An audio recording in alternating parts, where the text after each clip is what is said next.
ভাই আজকে জিটি কি খেললো এটা ভাই, জিটি এটা কি খেললো ভাই, জিটি বলতে গেলে হায়দ্রাবাদ মতো টিমকে ভাই এইভাবে হারালো ভাই। GT win by 82 run.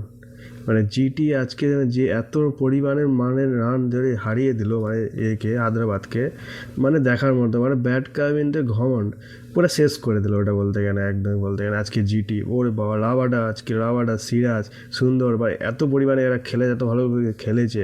আর সাই সুদর্শন ভাই এরা মানে অসাধারণভাবে খেলেছে, মানে আজকে যে পরিমাণে খেলা। আর রাবাডা যে ফার্স্ট উইকেট ভাই ও দেখার মতো। আর সিরাজের উইকেট ফার্স্ট ভাই, ব্যাট স্ট্যাবি হেডেতে উইকেটটা নিল সিরাজ, ও ভাই দেখার মতো উইকেটটা নিয়েছিল ভাই। ভাই ফার্স্টে যে উইকেট পড়েছে বিনা রানে ভাই, ও দেখার মতো ছিল সিরাজের ভাই। ও ভাই আজকের লাভাডা দিয়ে জ্যাস করেছিল ভাই, দেখার মতো ভাই। অভিষেককে আউট করে ভাই, অসাধারণ ভাই, অসাধারণ ভাই আজকে জিটি খেলেছে।